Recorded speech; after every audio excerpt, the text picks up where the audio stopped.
أن يشتد القهر والقسوة على بني إسرائيل.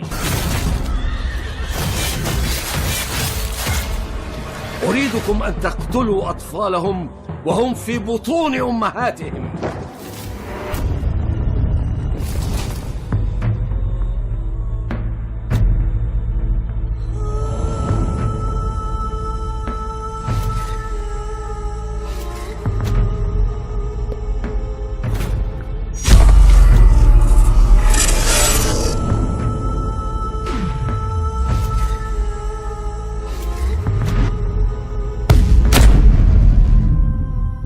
اعوذ باللہ من الشیطان الرجیم، بسم اللہ الرحمن الرحیم۔ اللہ تبارک و تعالیٰ کے نام سے شروع جو بڑا مہربان اور نہایت رحم کرنے والا ہے۔ پیار دوستو، فرعون مصر کی تاریخ کا وہ جابر اور ظالم بادشاہ تھا کہ جس نے پوری قوم بنی اسرائیل کو اپنے جادو کے زور پر گمراہ کر رکھا تھا۔ اور جب خدائی کا دعویٰ کرنے والے اس فرعون کے جادو کا حضرت موسیٰ علیہ السلام کے ساتھ مقابلہ ہوا تو کس طرح اللہ تبارک و تعالیٰ نے فرعون کو پوری قوم بنی اسرائیل کے سامنے ذلیل و رسوا کیا، اور کس طرح حضرت موسیٰ علیہ السلام کے عصا مبارک نے فرعون کے جادوگروں کے تمام چھوٹے چھوٹے سانپوں کو اژدہا بن کر نگل لیا۔ پیار دوستو، آج کی اس ویڈیو میں ہم آپ کو فرعون کے جادو اور حضرت موسیٰ علیہ السلام کے عظیم الشان معجزات کے بارے میں بتائیں گے، لہٰذا اس ایمان افروز ویڈیو کو دیکھنے کے لیے آپ سے ہماری یہ گزارش ہے کہ ہماری اس ویڈیو کو اینڈ تک ضرور دیکھیے گا۔ پیار دوستو، یہ بات یاد رہے کہ پہلے جتنے بھی بادشاہ گزرے ہیں کہ جنہوں نے خدائی کا دعویٰ کیا، ان تمام تر بادشاہوں نے اپنی قوم کو گمراہ کرنے کے لیے جادو کا سہارا لیا، اور یہ تمام تر بادشاہ اپنے لوگوں کے سامنے شعبدہ بازیاں دکھا کر اپنے آپ کو خدا کہلوایا کرتے اور اپنی عبادت کروایا کرتے۔ اس طرح خود کو خدا کہلوانے والے بادشاہوں میں سے ایک بہت بڑا بدبخت بادشاہ فرعون بھی تھا۔ یہ نہ صرف خدائی کا دعویٰ کرتا تھا بلکہ معاذ اللہ یہ کہا کرتا، انا ربکم الاعلی، یعنی میں ہوں سب سے بڑا خدا۔ پیارے دوستو، فرعون کے گھر پرورش پانے کے بعد جب حضرت موسیٰ علیہ السلام جوانی کی حد کو پہنچے تو اس وقت فرعون کا ظلم و ستم بنی اسرائیل والوں پر حد سے زیادہ بڑھ چکا تھا۔ فرعون بنی اسرائیل کے مسلمانوں پر طرح طرح سے ظلم و ستم کرتا اور مصر کا سب سے بھاری بھرکم کام بنی اسرائیل کے مسلمانوں سے کرواتا۔ مصر کے اندر فرعون کو خدا ماننے والوں میں سے قبطی قوم سب سے آگے تھی۔ یہ قبطی لوگ تعداد میں سب سے زیادہ تھے اور یہ لوگ فرعون کو اپنا خدا مانتے تھے۔ ایک دن حضرت موسیٰ علیہ السلام کسی مقام سے گزر رہے تھے کہ ایک قبطی بنی اسرائیل کے مسلمان کے ساتھ جھگڑا کر رہا تھا اور اس پر ظلم و ستم کر رہا تھا۔ چنانچہ جب حضرت موسیٰ علیہ السلام نے یہ منظر دیکھا تو حضرت موسیٰ علیہ السلام کو غصہ آ گیا۔ حضرت موسیٰ علیہ السلام نے اس قبطی کو ایک مکہ مارا تو وہ وہیں پر ہلاک ہو گیا۔ اس طرح جب فرعون کو پتہ چلا کہ حضرت موسیٰ علیہ السلام نے ایک قبطی کو قتل کر دیا ہے تو فرعون غضبناک ہو گیا اور اس نے حضرت موسیٰ علیہ السلام کو قتل کرنے کا حکم دیا۔ چنانچہ ادھر جب حضرت موسیٰ علیہ السلام کو اس بات کی خبر ملی کہ فرعون نے ان کے قتل کا حکم جاری کیا ہے تو حضرت موسیٰ علیہ السلام وہاں سے ہجرت کر کے مدین کی طرف چلے گئے اور حضرت شعیب علیہ السلام کے پاس جا کر رک گئے۔ وہاں پر حضرت موسیٰ علیہ السلام نے حضرت شعیب علیہ السلام کی کچھ عرصہ بکریاں چرائیں اور حضرت شعیب علیہ السلام کی بیٹی سے نکاح کر لیا۔ اس طرح کچھ عرصہ مدین میں گزارنے کے بعد حضرت موسیٰ علیہ السلام نے حضرت شعیب علیہ السلام سے اجازت لی اور اپنے اہل خانہ کو لے کر مصر کی طرف دوبارہ روانہ ہو گئے۔ رستے میں چلتے چلتے حضرت موسیٰ علیہ السلام وادی طویٰ میں پہنچے، جہاں پر وادی طویٰ میں حضرت موسیٰ علیہ السلام نے کوہ طور پہاڑ پر اپنے رب عز و جل سے کلام کیا، اور وہیں پر اللہ تبارک و تعالیٰ نے آپ کو منصب نبوت سے نوازا۔ حضرت موسیٰ علیہ السلام کو دو معجزات سے نوازا، ایک حضرت موسیٰ علیہ السلام کا عصا مبارک اور دوسرا حضرت موسیٰ علیہ السلام کا ید بیدا، یعنی چمکتا ہوا ہاتھ۔ حضرت موسیٰ علیہ السلام جب اپنے عصا مبارک کو زمین پر ڈالتے تو وہ ایک بہت بڑا اژدہا بن جاتا، جب اپنے ہاتھ کو بغل میں ڈال کر باہر نکالتے تو وہ سورج کی طرح چمکنے لگ جاتا۔ اور پھر اللہ تبارک و تعالیٰ نے حضرت موسیٰ علیہ السلام کی دعا کو قبول کرتے ہوئے آپ کے بھائی کو بھی منصب نبوت پر فائز فرمایا اور آپ کی مدد کی۔ چنانچہ حضرت موسیٰ علیہ السلام اور آپ کے بھائی حضرت ہارون علیہ السلام کو منصب نبوت پر فائز فرمانے کے بعد اللہ تبارک و تعالیٰ نے حضرت موسیٰ علیہ السلام سے فرمایا کہ اے موسیٰ علیہ السلام، میرے یہ دو معجزے لے کر فرعون کے دربار میں جاؤ اور اس کو جا کر حق کی دعوت دو، بے شک وہ بہت زیادہ سرکش ہو چکا ہے اور وہ بنی اسرائیل کے مسلمانوں پر طرح طرح کے ظلم و ستم کرتا ہے۔ اور ساتھ ہی اللہ تبارک و تعالیٰ نے یہ فرمایا کہ فرعون سے جا کر نرمی سے بات کرنا، ہو سکتا ہے کہ وہ ایمان لے آئے۔ چنانچہ اس طرح کوہ طور پہاڑ پر اللہ تبارک و تعالیٰ کی ذات کے ساتھ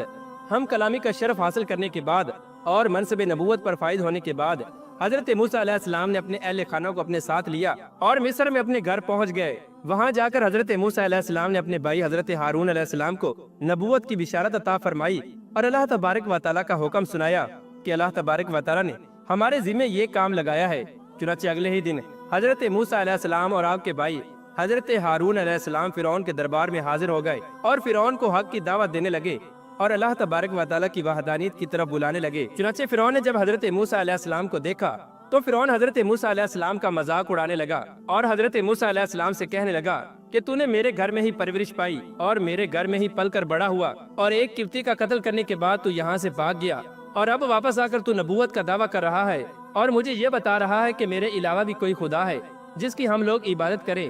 جبکہ خدا تو میں ہوں۔ چنانچہ حضرت موسیٰ علیہ السلام نے جب فرعون کو دعوت حق دی تو فرعون نے اللہ تبارک و تعالیٰ کی وحدانیت پر ایمان لانے سے انکار کر دیا۔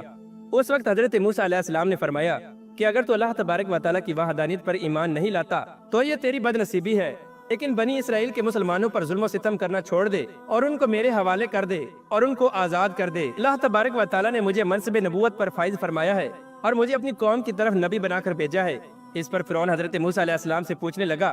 کہ اگر تو اللہ تبارک و تعالیٰ کا سچا نبی ہے تو تیرے پاس کیا نشانی ہے؟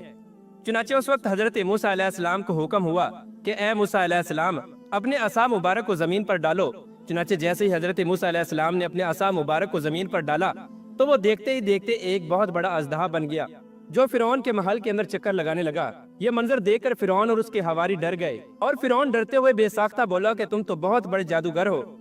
اس کے بعد حضرت موسیٰ علیہ السلام نے اپنی نبوت کی نشانی کے طور پر دوسرا معجزہ پیش کیا۔ حضرت موسیٰ علیہ السلام نے اپنے ہاتھ کو اپنی بغل میں ڈالا اور کچھ دیر بعد اس ہاتھ کو جب باہر نکالا تو وہ سورج کی طرح چمک رہا تھا۔ یہ منظر دیکھ کر تمام لوگ حیران و پریشان ہو گئے اور فرعون کو دل ہی دل میں یہ خوف لاحق ہوا کہ کہیں میری قوم حضرت موسیٰ علیہ السلام کے ان معجزات کو دیکھ کر میری خدائی کی منکر نہ ہو جائے اور کہیں میری قوم مجھے چھوڑ کر حضرت موسیٰ علیہ السلام پر ایمان نہ لے آئے۔ اس وقت فرعون حضرت موسیٰ علیہ السلام سے کہنے لگا کہ یہ کوئی اتنی بڑی بات نہیں ہے، یہ تو سراسر جادو ہے، یہ جادو ہم بھی کر سکتے ہیں۔ چنانچہ فرعون اپنی قوم کو اعتماد میں لیتے ہوئے حضرت موسیٰ علیہ السلام سے کہنے لگا کہ تم ہمارے ساتھ ایک وقت مقرر کر لو اور ایک دن مقرر کر لو جس دن میں تمام لوگوں کو اکٹھا کیا جائے گا، اور اس دن تمہارے جادو کا جواب جادو ہی کے ساتھ دیا جائے گا، اور اس دن یقیناً تم ہارو گے اور تمام لوگ یہ جان لیں گے کہ حقیقی خدا میں ہوں۔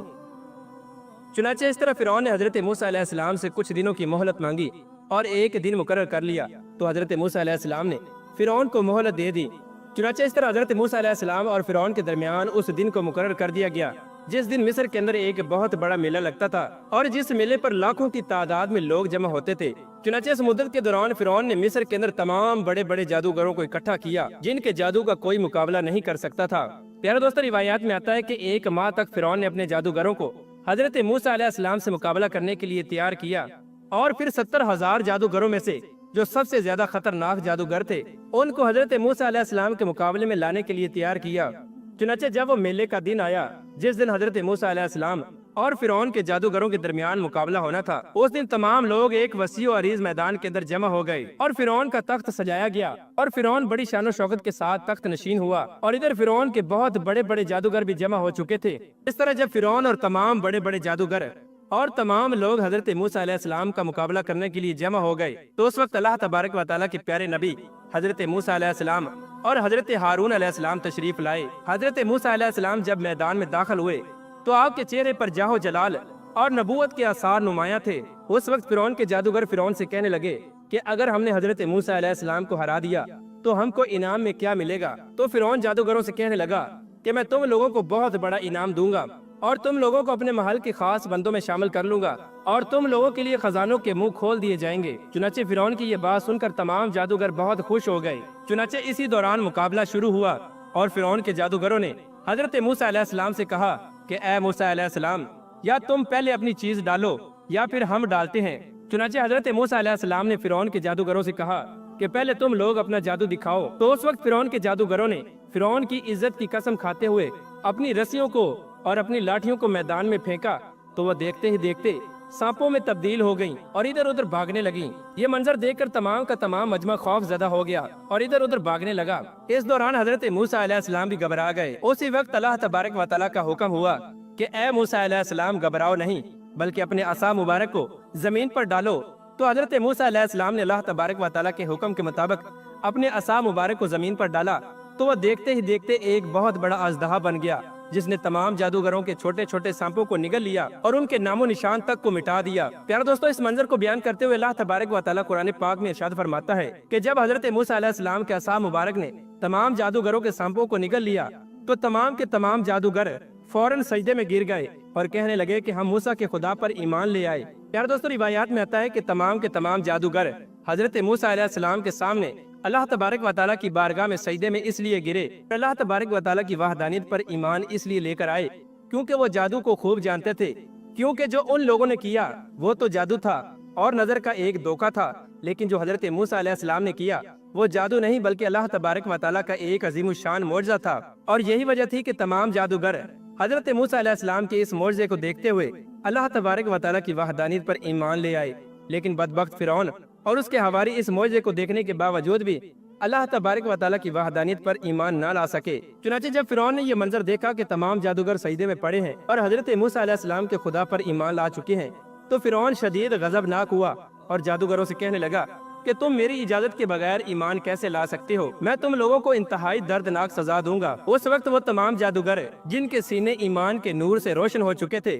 اور جو اللہ تبارک و تعالیٰ کی وحدانیت پر ایمان لا چکے تھے وہ فرعون سے کہنے لگے کہ تم نے جو کرنا ہے کرو، ہم حضرت موسیٰ علیہ السلام کے خدا کو ہرگز نہیں چھوڑیں گے۔ بے شک حضرت موسیٰ علیہ السلام اللہ تبارک و تعالیٰ کے سچے نبی ہیں اور جو انہوں نے دکھایا وہ کوئی جادو نہیں بلکہ اللہ تبارک و تعالیٰ کا معجزہ ہے۔ روایات میں آتا ہے کہ فرعون نے ان تمام جادوگروں کو قیدی بنا لیا اور ان پر طرح طرح کے ظلم و ستم کرتا رہا اور ان کے ہاتھوں اور پاؤں کو کاٹ کر ان کو شہید کر دیا۔ اللہ تبارک و تعالیٰ سے دعا ہے کہ اللہ تبارک و تعالیٰ ہمیں سیدھے راستے پر چلنے کی توفیق عطا فرمائے۔